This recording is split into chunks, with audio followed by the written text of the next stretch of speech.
muchísimas gracias por recibirnos, por este tiempo suyo. Sabemos que está en Buenos Aires brindando conferencias y charlas para que la gente pueda recibir esto que ustedes están llevando por el mundo, que es una mejor calidad de vida. Así que le agradezco muchísimo su tiempo. Y por otro lado, me gustaría hacer un poquito de historia, ¿no? Venga. ¿Dónde nació? ¿Cómo fue su infancia? Yo nací en un pueblo cerca de la montaña de Montserrat, que se llama Olesa de Montserrat. Hace, pues mira, tengo 64 años, pues nací en el 9 del 3 del 54, ¿no? Bueno, en una familia con muchos hijos, y yo soy el mayor, y realmente con una problemática muy importante y un ambiente emocional muy fundamentalista, donde todo es Dios, el miedo a Dios, y eso realmente ha marcado mi vida. Pero me lo ha marcado en un sentido que he sabido positivar toda esa historia, ¿no? O sea, yo renuncié al Dios que me habían enseñado para descubrir ese Dios universal, ¿no? Y ha sido un proceso, pues, que no es que haya terminado, sigue, sigue, ¿no? Pero de hecho, ¿estudia ingeniería? Sí, estudié ingeniería y, bueno, y trabajaba como director de calidad en una empresa de circuitos impresos que se dedicaban a la automoción y a todos los electrodomésticos, etc. Y hasta que sentí que aquello que estaba haciendo no es lo que tenía que hacer. Tenía más o menos unos 33 o 34 años, unos 33 años, y lo dejé. ¿Ese disparador fue por algo en especial o no? ¿Era un sentimiento? No, era algo un impulso interior, ¿no? Sentía que mi vida no era aquella, ¿no? De hecho, en un proceso de individuación que habla Carl Gustav Jung, habla de que las crisis de los 40, que no tienen que ser a los 40 años, pero que como que hay un momento que dices, bueno, esto no es, ¿no? Hubo una crisis matrimonial que vino, no sé si fue antes o después, porque iba todo mezclado, me imagino, y cambió mi vida radicalmente, y conocí a la que es mi mujer actual, 31 años con ella, trabajé en su negocio, lo cerramos y empezamos un proceso que lleva prácticamente más de 25 años, donde me puse a estudiar psicología a los 44, me licencié a los 49 y eso ahora ya siento que estudié psicología, ¿no? por lo que estoy haciendo, ¿no? Y entonces empecé a desarrollar sentí que detrás, que nuestra vida no era por el azar ni por la casualidad, sino que había una información inconsciente que se manifestaba, no acababa de entenderlo, investigué, estudié, indagué, hice cursos hice un máster de programación neurolingüística, un máster de hipnosis, conocí lo que es la terapia Gestalt y muchos autores, hasta que llegó un momento en que sentí la importancia de las emociones en nuestra vida y cómo afectaban a nuestra salud. No sabía muy bien por qué, pero sabía que esto era así y que estaba seguro que habían otros investigadores y no sé para qué la vida me ha escogido que yo sea como una especie de portavoz. Sí que es verdad que he sabido aglutinar esa información y desarrollar y seguir desarrollando un método donde realmente lo puede utilizar todo el mundo. Para que me entiendas un poco lo que te quiero decir, Silvia, yo fui invitado a un congreso en Estados Unidos, concretamente hace unos meses en la ciudad de Los Ángeles, siempre era en el ámbito inglés, anglosajón, y hacía unos años que iba a ir invitados a algunos españoles y para los hispanos, ¿no? Claro, en ese ámbito los hispanos eran como uno añadido, ¿no? Y no sé qué pasó, no sé si se faltó a alguien y me invitaron a mí. Y fue una auténtica revolución, ¿no? Y entonces, una de las cosas que me dijeron y que se plasmó en los cursos post-congreso es que autores muy importantes que no voy a nombrar porque les tengo un profundo respeto y porque yo he aprendido muchísimo de ellos, tenían 2, 15, 20 personas y yo tenía más de 200 sentadas por el suelo, que era algo en Estados Unidos no se podría hacer, pero no pudieron evitarlo. Y me dijeron algo que te quiero transmitir, ¿no? Dice, tú, Enric, dices lo mismo que dicen estos autores, pero tú nos has enseñado a llevarlo a la vida práctica.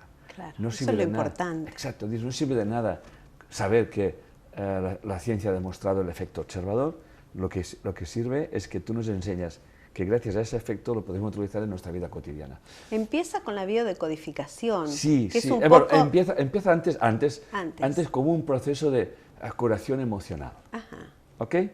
Luego pasamos a la biodescodificación, ¿eh?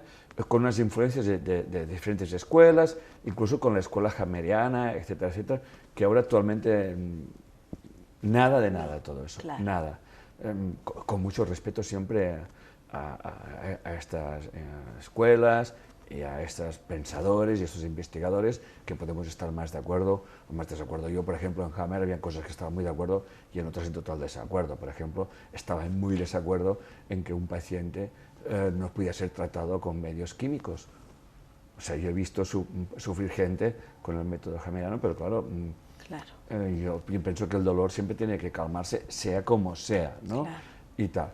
Pero tampoco lo voy a criticar, o sea, al final cada uno hace lo que tiene que hacer y cada uno vive la experiencia que tiene que vivir, claro. ¿no?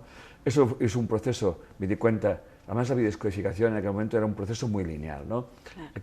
Escribimos un libro con un colaborador que era el síntoma, tal y cual, la clave del síntoma, pero yo ya lo desclasifiqué y di la orden de que se vendieran los últimos y que se acababa porque no tenía nada que ver con mi mensaje, ¿no? Claro. Porque me di cuenta que la gente caía en la linealidad, o sea, causa-efecto, ¿no? Es un concepto muy lineal. La bioneuroemoción es una concepción no lineal, claro. Una concepción cuántica, ¿no? Le agregan la emoción a esto. Bueno, la emoción estaba en todas partes, claro. pero lo que la gente pensaba, entonces si a mí me ocurre esto, voy a tener ese síntoma, o si tengo este síntoma, es que tengo ese conflicto, y eso solamente es una parte de la verdad. Claro. Cuando vamos a desarrollar y nos centramos en el ambiente emocional, ¿qué información has recibido tú en esa etapa tan crucial como es que somos pequeños o cuando estamos en el vientre de mamá, etcétera, etcétera? Esto, más nuestra cultura, más la educación que hemos recibido, etcétera, etcétera, y teniendo en cuenta que el inconsciente es muy, muy simbólico, mi biología o mi inconsciente puede expresar ese estrés dándome un síntoma físico que otra persona como si llueve en Mendoza, como que claro, le da igual. Claro. Y eso es lo que realmente importa, ¿no?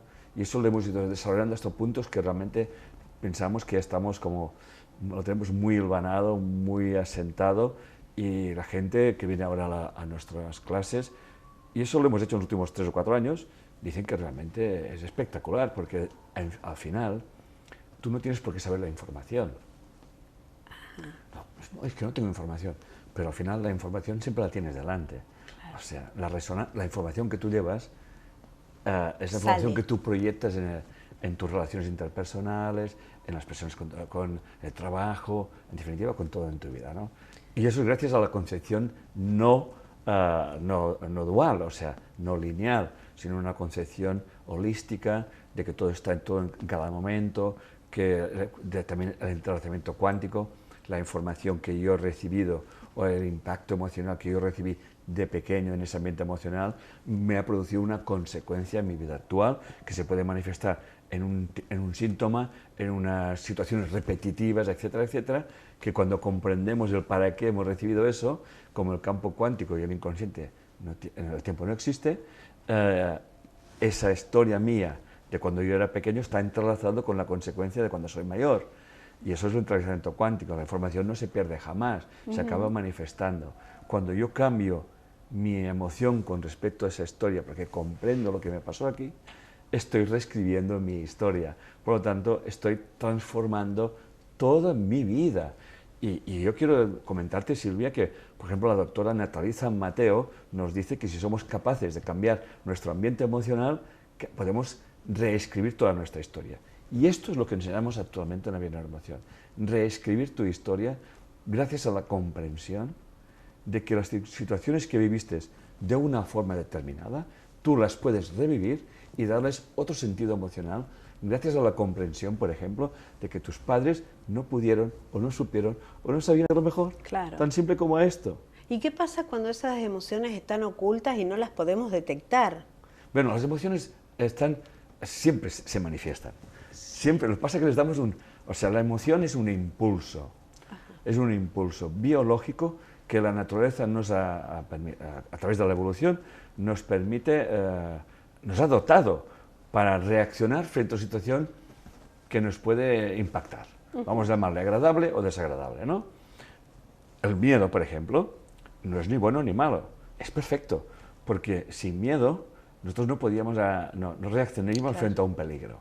Por lo tanto, tener miedo, todos los animales experimentan miedo. Lo que ocurre es que el ser humano, cuando pasa de ser inconsciente a ser consciente, entonces crea historias. Historias que llamamos las historias sociales, las historias que me cuento, las historias que me justifican mi vida, ¿no? Y cuando experimento una emoción, le doy una explicación.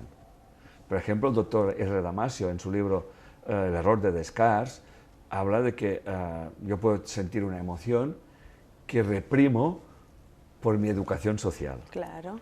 Y entonces me explico una historia que se llama la historia explicada o la historia social, y además me pongo hasta unas emociones socialmente bien aceptadas. Claro. Y oculto mi verdadera historia. Esa historia oculta, si se va repitiendo la historia del estrés, como diría Ken Wilber, se acaba manifestando en un síntoma físico. Claro. Y entonces, claro, por eso, como ya dicen, por ejemplo, el mismo Buda o los mismos grandes maestros espirituales decía, todo síntoma merece indagación, ¿no? Y es lo que enseñamos aquí. O sea, no partimos, perdona Silvia, no partimos de, bueno, tienes ese síntoma, entonces tienes ese conflicto. Eso lo hacíamos antes. Claro. Y solamente veíamos una parte del elefante, para que me entiendas. Ahora no, vamos a ver el ambiente que estás, cuál es la situación que has vivido, ¿dónde resuena eso? Porque esa información que tú estás viviendo ahora tiene que ver con tus ancestros, tiene que ver con tu gestación, tiene que ver con muchas historias que hay que indagar, que hay que buscar, ¿no? Y al final, lo que pretendemos, la finalidad es que la persona comprenda que la experiencia que está viviendo no es para sufrirla, sino como que nuestros ancestros nos delegaron en nosotros una información que obviamente era para protegernos, pero que la podemos trascender porque obviamente los contextos cambian, la información también, el ambiente va cambiando, etcétera, etcétera, ¿no? Entonces, cuando comprendemos eso, tomamos lo que se llaman decisiones libres emocionalmente. Por eso la bioneuroemoción lo que persigue es la libertad emocional, que te permita elegir quién quieres ser en cada situación sin culpar, sin resentimientos y sin victimismos. Y eso obviamente crea una sinergia que solamente la persona puede vivir. Claro. Esto es lo importante. ¿Y qué pasa cuando una sociedad toda se manifiesta con cosas que vamos repitiendo? Por ejemplo, ponemos como ejemplo la Argentina hoy, ¿no? Sí. Que tenemos una crisis social importante, donde siempre es como que repetimos historias, sí, y tampoco logramos unirnos. Digo, hay una utopía, transformar el mundo no se puede, pero sí transformarnos nosotros y nuestro entorno, ¿no? Es lo único que podemos hacer. Claro, pero esto también conlleva a que se pueda transformar el inconsciente colectivo. ¿Cómo se puede hacer? Bueno, cuando se me pregunta cómo, obviamente es como si fuese una receta, y yo eso no es así, ¿no? Pero bueno, entiendo la pregunta y en el contexto. Yo te voy a dar lo que te diría un gran maestro espiritual, que en Argentina tienen muchos seguidores, que es Sai Baba. Y que yo tuve, vamos a llamar, la suerte no solamente de conocerlo, sino que me recibió, ¿ok? Y fue un momento importante en mi vida, y él decía algo muy importante. Si queremos un cambio en el mundo, empezamos a cambiar nuestro corazón. Claro. Y luego cambiaremos nuestra familia. Si todo el mundo cambia la familia, cambiará el pueblo. Si cambia el pueblo, cambiará la ciudad. Y si cambia la ciudad, cambiará el país. Y si cambia un país, cambiará otros países. Y si cambian todos los países, cambiará el mundo. Por lo tanto, nos está diciendo lo que tú me decías, Silvia. O sea, el cambio que tanto anhelamos que ocurra fuera, debe de empezar por nosotros. Entonces yo le diría, por ejemplo, a los argentinos lo que les dije en la conferencia del otro día, en la presentación del libro de bioneuroemoción. Hagan pequeños actos conscientes. Si salen con su perro y hace popó en la acera, recójanla. Si usted está fumando, no tire la colilla al suelo. Si tiene una botella de plástico, busque el recipiente para echarlo. Y si no lo hay, se lo lleva a casa. O sea, la calle es de todos. Y es que no te gustaría encontrarte en tu casa una popó de perro o de gato, ni que... Pues esto es lo mismo, ¿no? Pasamos de una conciencia dual a una concienciabilidad. Ya no miramos lo que hacen los demás y por tanto yo voy a hacer lo contrario, sino voy a hacer... Mi pregunta es, ¿qué puedo aportar yo, como ciudadano de un colectivo, como una célula de un organismo mayor, qué puedo aportar yo para el bienestar general? Poner unas macetas en mi terraza, limpiar la entrada de mi casa, cuidar que mi acera esté un poco mejor arreglada, no sé. Yo, por ejemplo, pondría un ejemplo de Mendoza. Usted conoce Mendoza, Sí. me imagino, ¿no? Y va a estar de acuerdo conmigo que allí las personas tienen un sentido de pertenencia. Eso es lo que hace falta, sentirse de pertenencia. No preguntarse, ¿qué puedo tener yo del Estado para vivir mejor? Claro. Sino, ¿qué puedo aportar yo al Estado para que todos vivamos mejor? Es así de simple. Y también desde la palabra, ¿no? La Claro. palabra es fundamental. Decimos nosotros tenemos partidos políticos. Sí. Ya del hecho de decir partidos, ya estamos generando... Ya vamos mal. Claro, ya vamos mal, ¿no? Esto de tomar conciencia de la palabra y del poder que tiene la palabra. Claro. Es que fíjate, partidos. El problema de los partidos políticos no son los partidos políticos. El problema de los partidos políticos es que ya parten de la base de que ellos tienen que oponerse a los demás. Claro. A mí cuando hablan de oposición, ¿cómo que oposición? La oposición es que mi verdad es mejor que la tuya. El mundo dual es un mundo polar, ¿estamos de acuerdo? Claro. O sea, tiene que existir el positivo y el negativo. Si no existiera un enchufe para conectarse, para que podamos tener luz y podamos grabar como estamos haciendo ahora, es necesario que el polo negativo y el polo positivo se junten, si no, es imposible, ¿no? Entonces no podemos luchar, no podemos pensar que mi bienestar consistirá en, por ejemplo, unas ayudas sociales. Las ayudas sociales están muy bien, pero no todo el mundo puede aspirar a la ayuda social. Ni son definitivas. Claro, alguien tiene que trabajar. Claro. Entonces, claro, estamos en la ayuda social. Entonces llega un momento que estamos más en los derechos que en los deberes. Y uno tiene que compaginar esas dos polaridades. El derecho que todos tenemos y el deber que tenemos que aportar aquí. O sea, no se trata de, siempre está hablando de mis derechos. Bueno, ¿y usted qué está usted aportando a la sociedad? Sí, de golpe hablamos de instituciones corruptas, pero si podemos coimear o darle una dádiva para que no nos cobren algo, lo hacemos. Exacto. O sea, creo que la educación es fundamental en clave, esto también. Es clave. De hecho, nuestros hijos van a ser los gobernantes del mañana, los que van a llevar la historia. Aquí está la clave, vamos a empezar por donde hay que empezar. Por ejemplo, queremos erradicar la violencia de género, ¿no? Que no haya violencia de género, o que sea mínima al menos, ¿no? Pues empecemos por educar por la igualdad entre hombres y mujeres. Se habla mucho de la igualdad de los hombres y las mujeres, pero eso solamente es de boquilla. Es de boquilla. O sea, hay un inconsciente colectivo, arquetípico, donde la mujer es de segundo orden. La mujer cuando tenía sus menstruos y tal y cual, se las consideraba impuras, o las mujeres no son capaces para eso. El primer país que permitió que la mujer votara en el mundo fue Nueva Zelanda, en 1898 creo. Luego Australia. El primer país aquí en América Latina fue Uruguay en el 1918, si no me equivoco, ¿no? En Suiza, un país tan adelantado, fue en 1974, ¿no? O sea que... Y como eso, tantísimas cosas, ¿no? Además, hay, en el inconsciente masculino es como que la mujer es de la pertenencia, ¿no? Claro, pero eso tampoco tienen que esperar las mujeres que cambien los hombres. Lo que pasa es que en lugares como, por ejemplo, en Cuba, que existe el matriarcado, sí, también es como un círculo vicioso. Yo conozco muy bien el matriarcado de Cuba. Bueno, no sé si lo sabes, que yo he estado durante muchos años yendo a Cuba, colaborando con el gobierno cubano, con tal y cual, que luego cuando ellos ya tenían lo que tenían que saber, como que, o detener, al menos el organismo que me gestionaba conmigo, como que si te he visto no me acuerdo, ¿no? Claro. O sea, bueno, no pasa nada, yo aprendí muchísimo allí y es lo que me quedo, ¿no? Pero yo eso lo he vivido, pero vamos, lo he visto por doquier.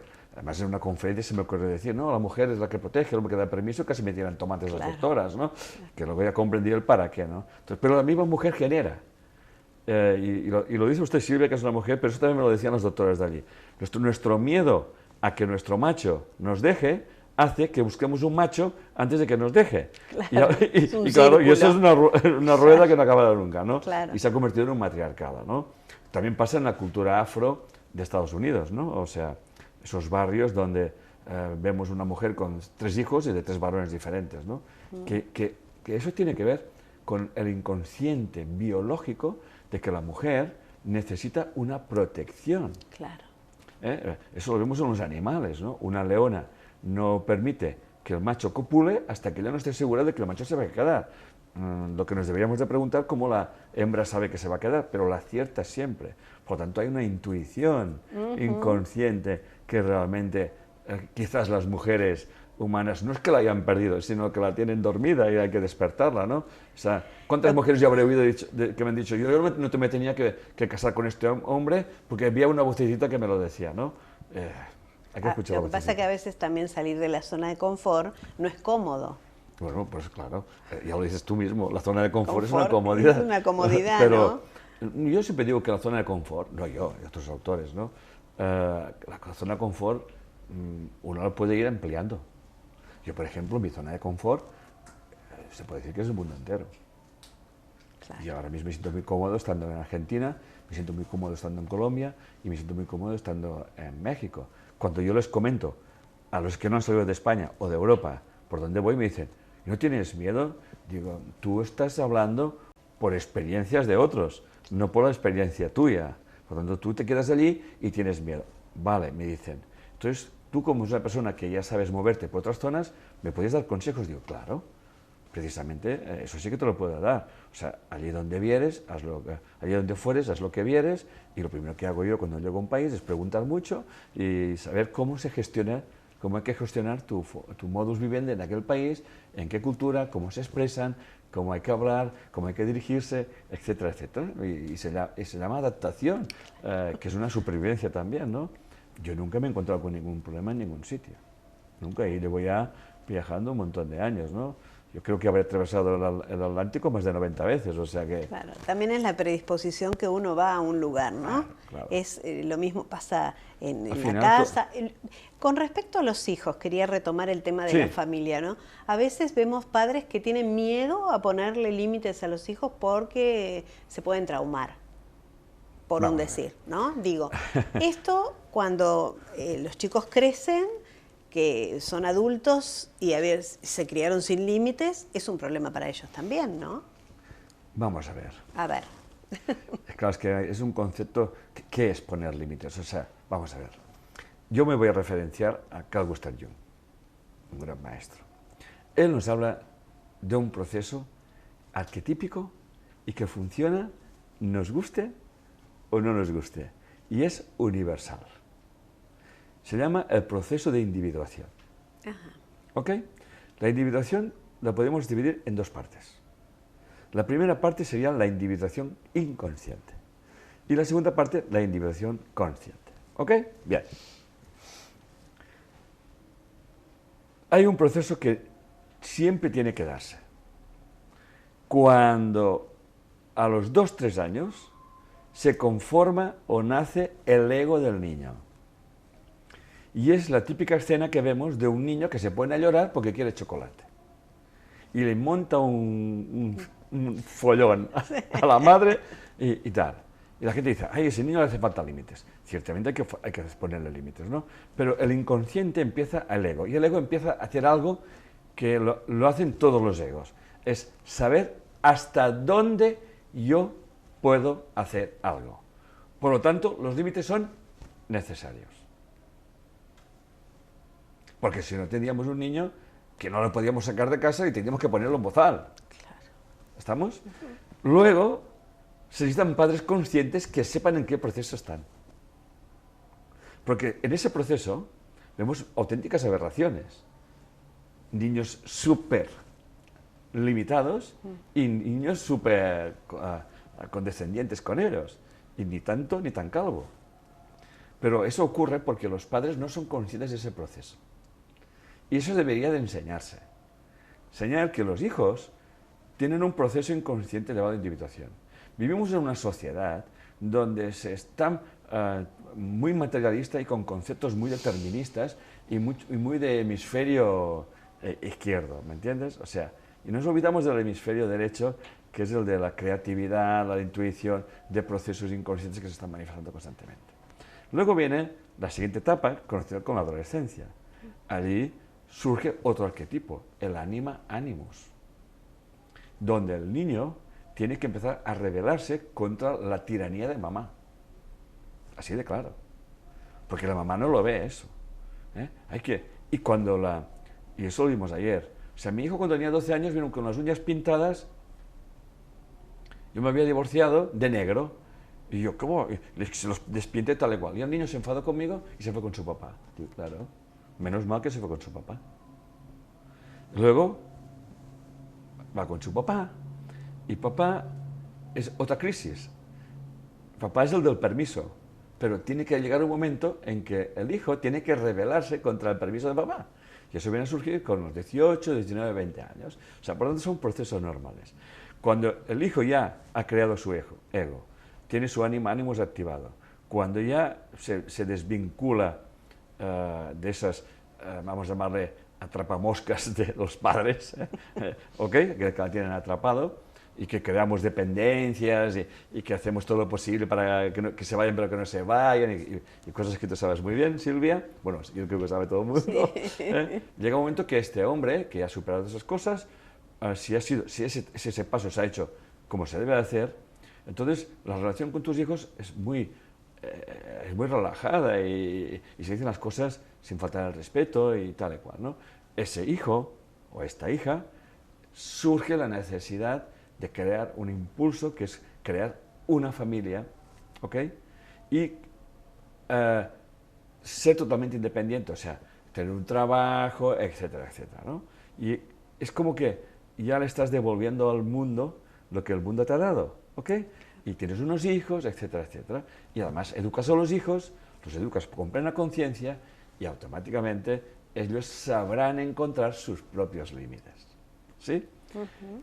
Llega un momento que ese chico, que era niño, que se hizo joven y que luego se hizo adulto, llega un momento que lo que se llama la crisis existencial, que a mí me ocurrió a los 33 años. Pero a todos les puede ocurrir a los 40 y a algunos que no les ocurre nunca, ¿no? Uh-huh. Pero que la filosofía hindú explica muy bien. Entonces, cuando tú ya has hecho eso al mundo, tú tienes todo el derecho o la necesidad de entrar otra vez en ti mismo, de autoindagarse, de empezar a buscar como llamamos, un viaje espiritual despierto. Entonces ya te desvinculas del mundo en general y sientes que perteneces a algo más mayor. O sea, pasamos de una concepción muy dual, de una conciencia muy dual, a una conciencia unidad. Pues la bioneuroemoción es un proceso que acompaña a esto. A comprender que aunque ya tengas 60 años, por ejemplo, y tienes una crisis, que no pasa absolutamente nada. O si tienes 80, no pasa absolutamente nada. Nosotros hemos tenido alumnos con 80 años, o sea, por tanto... Eso qué bello, ¿no? Que es claro, yo digo, pero lo importante es que, tal, al final Jung explica que con ese proceso llegamos al self, al sí mismo, que la gente pregunta, ¿y eso del self y el sí mismo qué es? ¿No? Antes de que me lo preguntes tú, yo sé, esto lo digo yo. Es la unión de las polaridades, es comprender que el arriba no puede existir sin el abajo, y que si quiero ver las estrellas necesito la oscuridad de la noche, y que lo blanco no puede existir sin el negro, y que por lo tanto el contraste, lejos de alejarnos, nos une. Y entonces conoces a ti mismo, integras tus polaridades. Entonces, como ya estás preparado, has pasado desde una conciencia de unidad a una conciencia dual, a una conciencia de la unidad, pero llegando sabio. Por eso a la vejez se le llama sabiduría cuando se hace ese proceso de forma natural. Que no todos llegan sabios. Exacto, pero ¿sabes por qué no llegan sabios todos? Porque no hay padres conscientes. Uh-huh. Los padres tenemos que ser el catalizador para que nuestros hijos alcancen esa madurez emocional. Y eso es lo que pretendemos en bioneuroemoción. Qué difícil, porque... No, es muy fácil. Digo, no, difícil para las personas que no acceden a estas herramientas. Bien, pero vamos a lo mismo, Silvia. Si partimos de la conciencia dual, es difícil, porque tú crees que eso tiene que llegar a todas partes.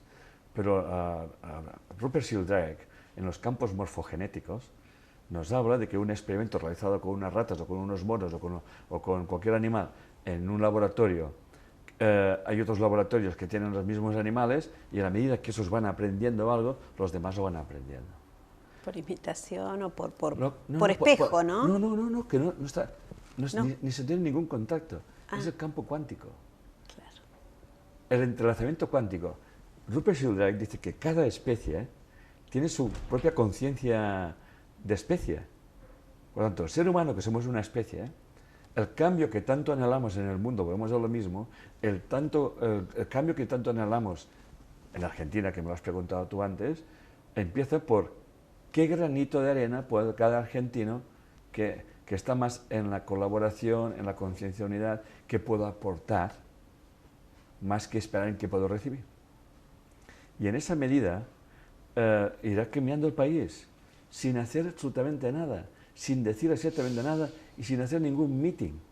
O sea, no sé si me estoy explicando lo que quiero decir. Claramente. Y eso lo explica Rupert Sheldrake en los campos morfogenéticos. Entonces, lo que aprendieron uno, tal. Eso se da, por ejemplo, cuando hay un descubrimiento y al unísono se hacen diferentes partes que ahora sí porque hay más conexión, pero hace un siglo, bueno, no me acuerdo ahora exactamente, pero hubo diversos descubrimientos que se realizaron por días en diferentes laboratorios que estaban, porque había ya una apertura, ¿no? Claro. Entonces, cuando hay esa apertura y hay un nivel, o sea, hay un número suficiente, pero uno tiene que ser muy alto, de conciencia, vamos a llamar, que están despertando, los otros por resonancia van a despertar. No sabrán muy bien por qué, pero van a despertar. Y eso es lo que realmente enseñamos. Si tú quieres un cambio, bueno, parafraseando a Jon Kabat-Zinn, que es uno de los padres de Mindfulness, dice que cuando tú haces una toma de conciencia, no tienes que hacer nada más que ponerte en acción con la toma de conciencia que has tomado, ¿no? Hago esta es una acción libre, sin resentimientos, con la comprensión de que, bueno, yo tengo la oportunidad de elegir, no debo nada a nadie, pero sí que puedo transformar esa información, ¿no? Cuando tú haces eso, te dice, no te preocupes, los cambios en tu vida vienen solos. Eso es como un entrenamiento, o sea, yo voy a tener voy a tener una regresión a mi conducta pasada, digamos, cuando yo quiero transformarme, ¿no? Cambiar, tomar conciencia de esto, de la cuántica, La física de la conciencia. Claro, digo, es un entrenamiento porque voy a tener idas y vueltas a mi conducta pasada, y ¿no? tantos, y no pararás. De hecho, le llamamos un hábito. Tienes que habituarte a pensar así. Claro, a mí la gente me dice, oye, ¿tú cómo has podido ver eso? Digo, es que yo pienso así. O sea, yo no tengo que pasar de la conciencia dual a la conciencia de unidad. A todo contrario. Pero hubo un entrenamiento. Bueno, antes, hoy lo estábamos hablando en la comida, ¿no? O sea, ahora los profesores y mis docentes, la gente de la compañía dice, claro, nosotros lo vemos, digo, pero tú lo has tenido que pasar, digo, solo. Todo lo que estoy explicando lo puedo explicar porque es un camino que he caminado. Claro, si no es imposible. Si no es imposible. Entonces, un maestro lo que hace es maestros. Es un facilitador. Yo soy un facilitador. Yo el otro día estaba firmando libros, estuve casi 2 horas firmando libros, y la gente me dijo, ¿cómo es que estás, como no haces como otras personas que a la media dicen, bueno, ya está bien, media hora o 200, tal y cual, ¿no? Y yo le dije, pero si es lo mínimo que yo puedo hacer por estas personas que han venido a mi conferencia, a mi presentación del libro, que compran un libro, es lo mínimo que yo les puedo dar, es mi reconocimiento y mi gratitud, y si quieren darme un beso que me lo den, y si me quieren hacer una fotografía que me la hagan. ¿Cómo voy a dejar yo a alguien sin eso? Eso es conciencia de unidad. Y cuando estás en esa conciencia de unidad no te cansas. Claro. Si lo haces con una conciencia dual, como una obligación, o como una obligación de que tengo que corresponder a mis lectores, no. O lo haces, yo lo hago, o no lo hago. Porque si haces algo que no sientes, eso pasa factura. Y luego puedes acabar cansado, con dolor de cabeza, que te duele el dedo, la mano, yo qué sé. A mí no me dolió nada, sencillamente acabé y estaba satisfecho porque sentía que había cumplido con mi deber, que es devolver solamente unos segundos de mi vida a alguien que me había dado tanto. ¿Qué pasa con la salud? La salud es un reflejo de un estado mental, pero obviamente la salud, hay muchos factores que afectan a tu salud. Ya no solamente el ambiente emocional, que es muy importante, sino cómo te alimentas, cómo cuidas tu cuerpo. No solamente lo que ingerimos, sino cómo, en qué Exacto. estado, ¿no? Y cómo cuidamos nuestro cuerpo, Claro.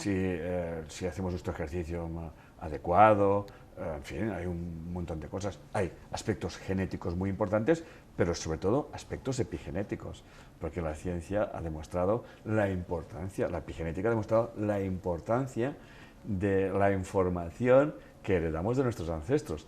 El psicoanálisis hablaba de los ancestros y tal y cual, pero por ejemplo, aquí en Argentina o en América, eso lo llevan ustedes en su inconsciente. Siempre decimos que detrás de un argentino hay un psicoanalista. Seguro. Pero por suerte, nosotros decimos que por suerte, para nosotros, porque en Europa todo es científico y los psicoanalistas ni se nombran ni se estudian en las universidades, ¿no?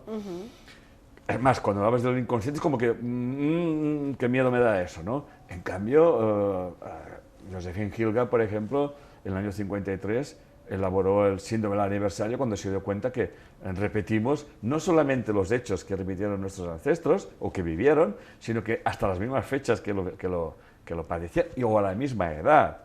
Atención. Claro, eso primero no se entendía, pero viene la epigenética y demuestra eso.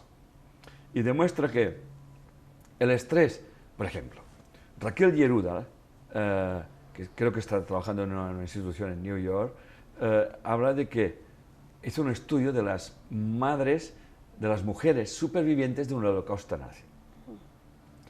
Esas mujeres han tenido nietos y nietas que han desarrollado una proteína que les permite vivir casi sin comer. Claro, Más claro el agua. Sí. Entonces, se han cogido, por ejemplo, ratoncitos. Se los han metido por un laberinto y había un olor de cereza en flor. Y cuando iban allí, se les daba una descarga eléctrica. ¿Ok? Las siguientes generaciones, que no habían recibido la descarga eléctrica, cuando se les metía en el mismo laberinto, no iban donde estaba la cereza en flor. Ellos no saben por qué. Ni un ser humano tampoco. Pero es la información. Pero la información. Claro. Y eso es lo que hacemos nosotros. Cuando nos vienen a la consulta personas que repiten experiencias, que no saben para qué se encuentran con las mismas personas, tal, digo, estás en la información, vamos a indagar. ¿Dónde te ocurrió? Vamos a ver el ambiente. Hacemos como un detective, ¿no? ¿Qué hay, qué no hay, qué deja de haber, tal y cual? Y entonces empezamos a tirar el hilo. La persona pondrá su buena voluntad, pero su buena voluntad siempre es una barrera, porque nos querrá contar la historia que no queremos que nos cuente, porque si esta fuese la historia de verdad, ya habría solucionado su problema. Pues vamos a buscar la historia oculta. Y eso es lo que realmente hemos desarrollado, una habilidad tremenda que en una consulta de media hora puedes desentrañar unas historias. ¿Quieres que te ponga un ejemplo realmente paradigmático? Sí. Mira, esto es reciente, ¿no? Todo el mundo acaba muy sorprendido porque, a ver, yo empiezo a conocer el inconsciente, navego mucho a través de él y ya me he dado cuenta de una cosa. El inconsciente es no dual. O sea, el inconsciente, si tú tienes una experiencia traumática con tu padre, tu relación con tu marido, o con tu hijo, o con tu cuñado, o con alguien, para el inconsciente todos los hombres son el mismo hombre. O sea, si tu padre gritaba, y tu marido te grita, o tu hijo grita, o tu cuñado grita, para tu inconsciente es tu padre el que grita y punto. ¿Ok? O sea, no puede diferenciar padre, madre, o sea, porque el inconsciente no juzga nada. Sencillamente hay un momento de estrés y el momento de estrés es el grito. ¿Correcto? Bien, entonces ponemos una escena para ver cómo la gente reacciona, ¿no? Entonces, cada uno reacciona diferente a la escena, ¿no? Claro. Y aquella persona reacciona y se da cuenta de que hay algo que le molesta muchísimo concreto de la escena, ¿no? Y le preguntamos, ¿dónde te ha llevado eso? Pues me ha llevado a mi cuñado, porque yo no acabo de entender que mi cuñado es un tacaño y un egoísta. Yo no entiendo que yo también sea tacaña y egoísta. Digo, no es que tú seas tacaña y egoísta, como lo es tu cuñado, pero hay una información que tiene que ver con eso, ¿no? Al final no era cuestión del tacaño y del egoísmo, sino que era cuestión de que le decimos, ¿nos explicas la escena? Y la escena resulta que es su hermana y su cuñado, que tiene una niña, que tiene que empieza a andar, le compran unos andadores y se ve que le regalan un andador, un familiar al cuñado, que es un armatoste. Y pone a la niña ahí dentro, la niña no tocaba ni el suelo ni nada, ¿no? Y entonces la mujer, su esposa, dice, vamos a comprar otro. Y dice, no compramos tal y cual. Bueno, te podrá gustar o no te podrá gustar eso. Pero no es que no le gustó, es que él se puso de los nervios increíbles, ¿no? Yo te dije, eso tiene que ver con tu padre y tiene que ver una escena donde tú no eres reconocida. Y entonces ella enseguida me evoca una escena. Me recibo, como dicen ustedes, y yo le enseño a mi papá el diploma y mi papá lo coge, lo guarda y lo mete dentro de un tubo y lo aparta, para el inconsciente. La niña es ella. Claro. Para el inconsciente. El diploma soy yo. O sea, sigue siendo ella. O sea, yo soy ese diploma. El inconsciente no me diferencia. Yo me identifico con el diploma y mi papá, ¿qué hace? Me mete dentro de un tubo. Meterme dentro de un tubo o meterme dentro de un camión que no anda es exactamente lo mismo. Mira, ¿cómo sé que eso es verdad?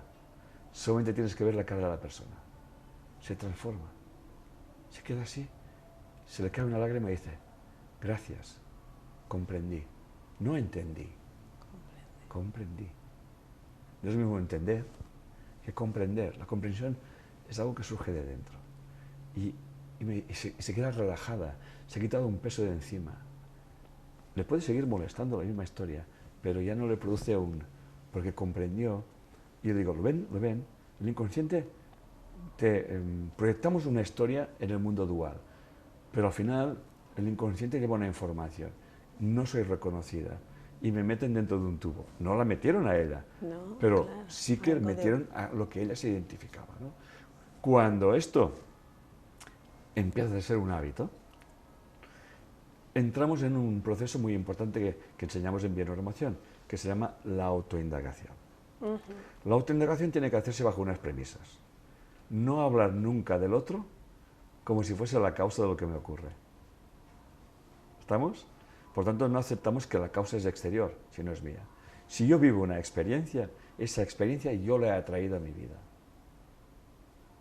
Por tanto, tengo que bendecir la experiencia, porque me permite conocerme a mí mismo. Por tanto, utilizamos la proyección para conocernos. Así de simple. Y siempre sabemos que en el otro es nuestro espejo. Y como tal, siempre veremos la imagen especular. Y por eso no nos reconocemos. Yo siempre digo lo mismo. Tú te miras en el espejo, te levantas la mano derecha y el espejo levanta la izquierda. Y es así de simple. Cuando empiezas a mirar, a habituarte, primero te enfadarás o te dará una reacción emocional. Pero bueno, te está dando una información. Y la primera información que te da la emoción es que hay algo que te es agradable y algo que te es desagradable. Y tú dejarás que eso se manifieste. Observarás. El yo observador observa al yo que está sufridor, al yo, el yo que no sabe qué hacer, ¿no? Te observarás y te darás cuenta de lo que hay. Y que allí tienes toda la oportunidad para saber que aquello que te gusta o aquello que te disgusta no está fuera, está en ti y que estás proyectando eso. Y eso es lo que hay que trabajar. Eso es lo que hay que tomar conciencia. Claro. Y cuando vas tomando conciencia, seguirás con la misma relación, pero será diferente porque tu percepción, cuando tú mires a lo que antes te molestaba, no te gustará, pero no lo juzgarás. Y cuando dejas de juzgar, empiezas a ser libre. Y eso es lo que enseñamos. Porque aprendemos una cosa muy importante. Los juicios que emitimos hablan más de nosotros de que la persona hace ese juicio. No, lo que decía el maestro. Vemos la paja en el ojo ajeno y no vemos la viga que hay en el nuestro. Eso hace más de 2000 años que está dicho, ¿no? Pero parece que no nos acordemos nunca de esto.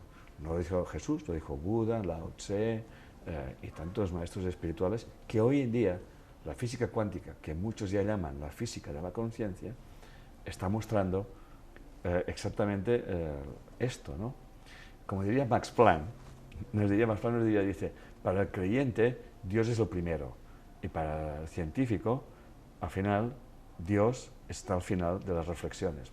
Al final nos damos cuenta de que nosotros nunca podremos resolver nuestros enigmas desde el enigma, ¿no? Hay algo más que al final tenemos que trascender, ¿no? Eric, estamos llegando al final de esta charla que yo me quedaría horas charlando. Bueno, yo también, perdona, que yo cuando me pongo a hablar, es que yo eso no lo sé, eso lo vivo.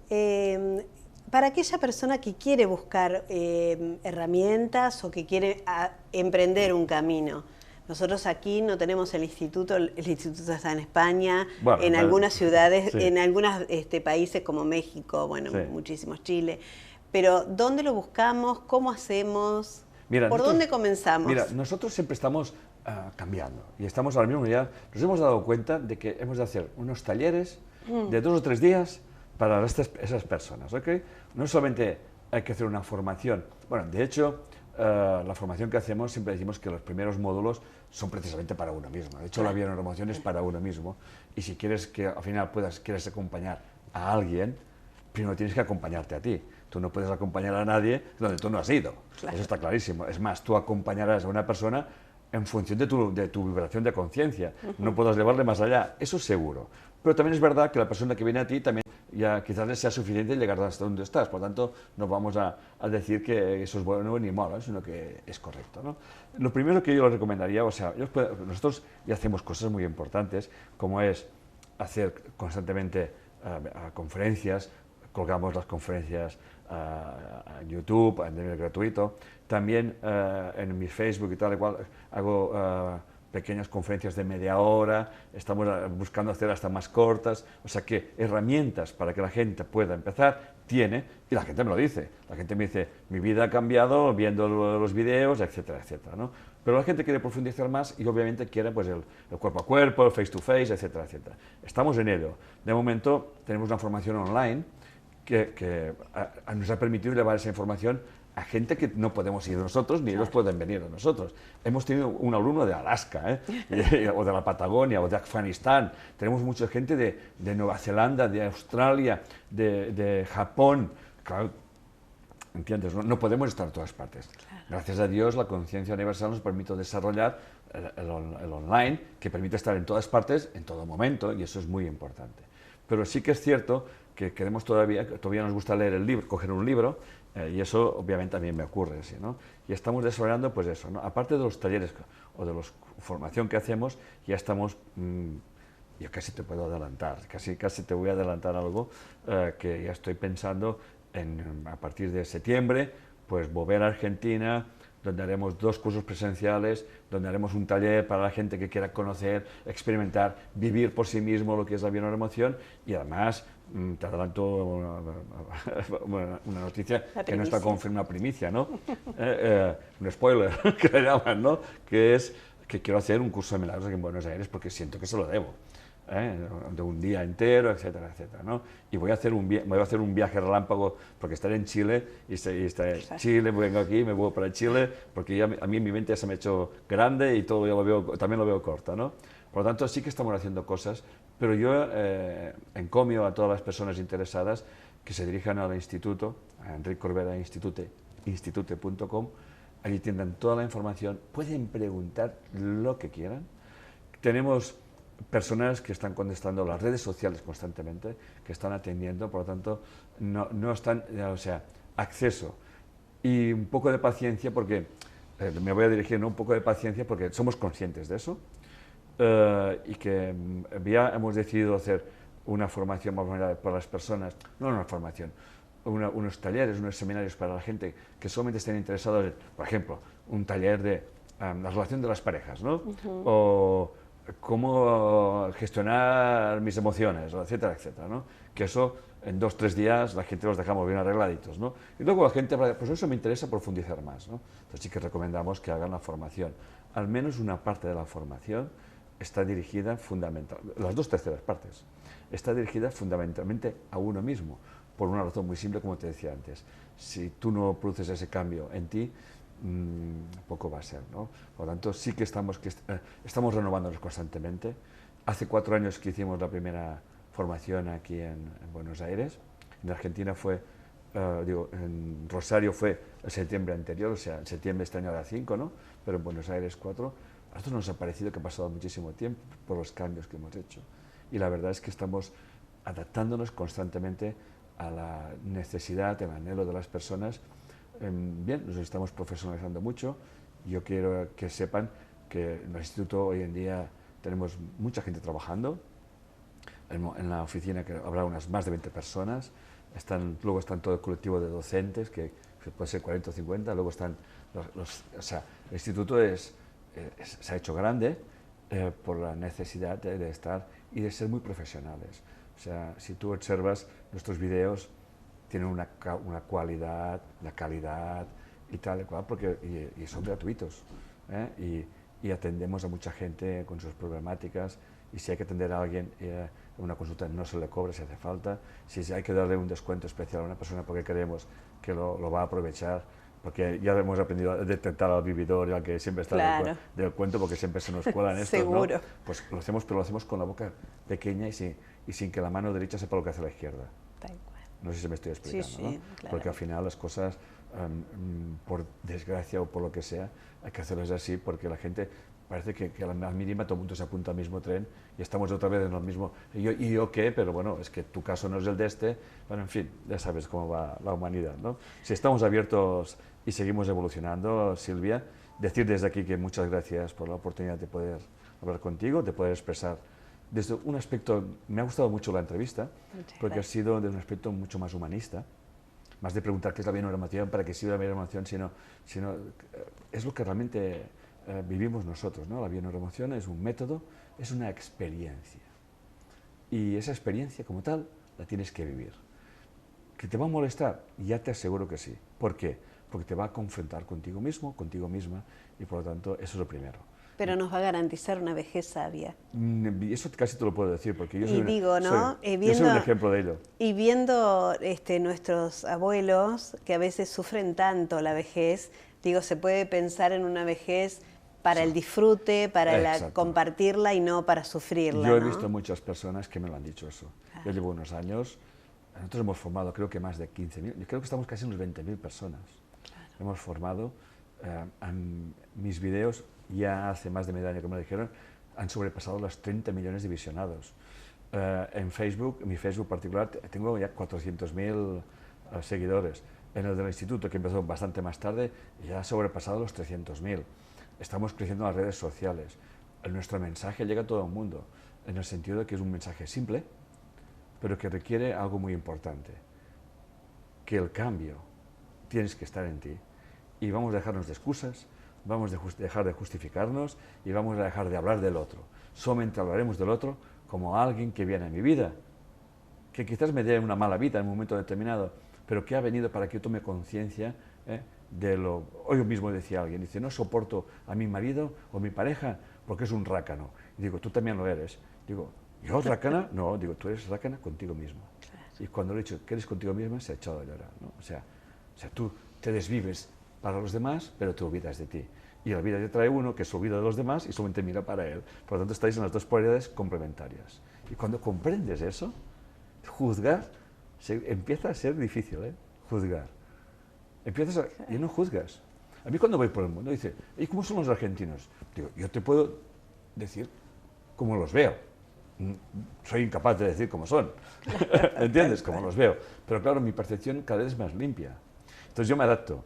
Cuando estoy en Uruguay, 3/4 lo mismo. Cuando estoy en Chile, y no se parecen. Pero yo sé que cada uno tiene su propia idiosincrasia, tiene sus puntos que sobresalen, ¿no? Enseñamos a ser adultos emocionales. Muchísimas gracias, un placer conocerlo. Gracias, Silvia. Gracias.